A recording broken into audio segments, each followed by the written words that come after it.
Listening for me is an invitation. It's a call from the unknown for the present to be aware and to be open to it. The title, Listening All Night to the Rain, comes from a 12th century Chinese poem by Xu Dongpo. And the poem describes the experience of a figure who is by himself, I would say at midnight, and outside is a downpour. And in the throes of this downpour, they are obviously surveying their life.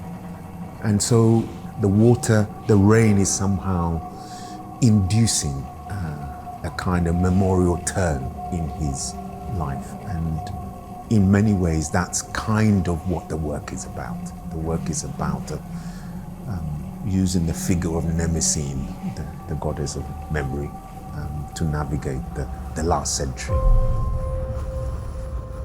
The project Listening All Night to the Rain was first commissioned for the Biennale di Venezia last year for the British Pavilion in Venice.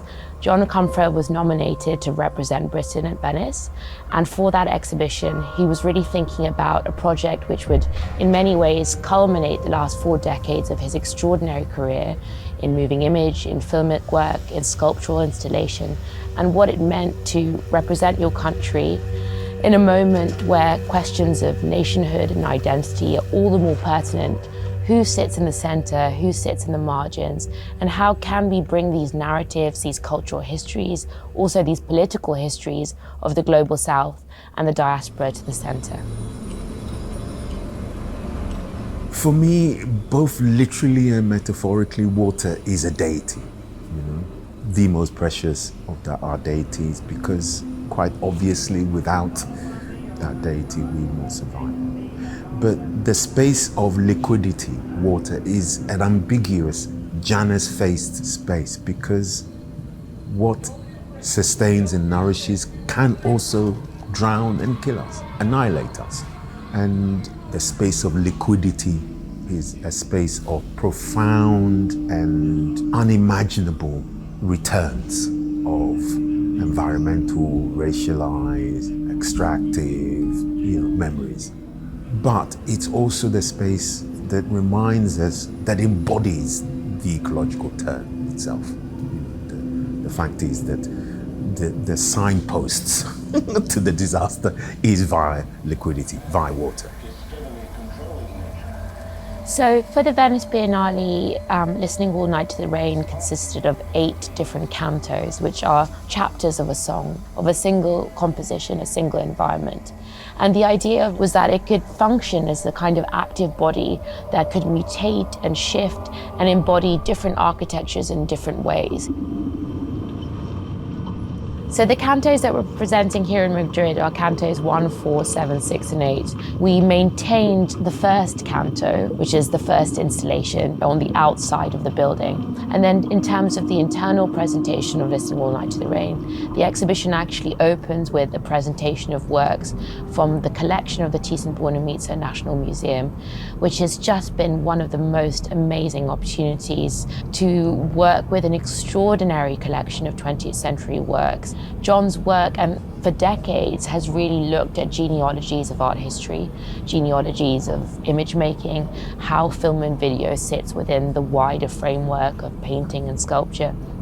And so to be able to have a presentation of beautiful works, which then in many ways form a kind of introduction to Listening All Night to the Rain, also feels like a political gesture, because it establishes Black cultural histories, Black artistry, some of the most kind of almost difficult to grapple with colonial histories within that genealogy of art history.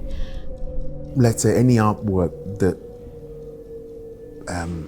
foregrounds the Proustian, foregrounds temporality or time, is itself prisoner of that time. And so you can update pretty much every story in it with a new one.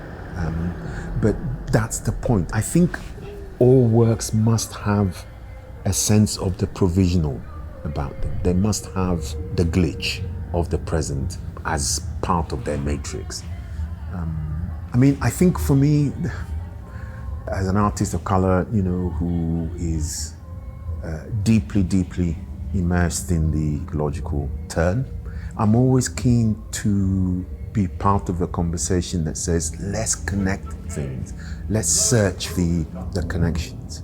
Because everything has solitude, everything exists on its own. The task, both ethical and aesthetic, is to find ways of bringing them into conversations. It's really interesting for me, the altarpiece as a reference for this exhibition. And in a way, I think part of it is obviously to do with trying to extend how people see multiplicity in an exhibition space. And it seems to me that that connects profoundly to how we used to experience multiplicity in sacred spaces. To have 6 or 7 frames in which people experience their story immediately forces them into a conversation with themselves and with the screen. Do I watch this? Do I watch that? Do I try and get them all together? Do I privilege the third, the fourth? All of those. These are questions, but they're also experiential options. So it's about trying to place people actually paradoxically in the space of freedom, at crossroads to things, so that you can see where things connect and converge, and where they don't, to force that convergence. There's no bad faith in saying, I want you to see a piece in which what happened in the Congo in 61 connects with what happened in Vietnam in the 60s. There's no harm in doing that. Am I saying they're the same thing? No, they're not the same, but they can talk. And as long as we can get them to talk, then there's hope.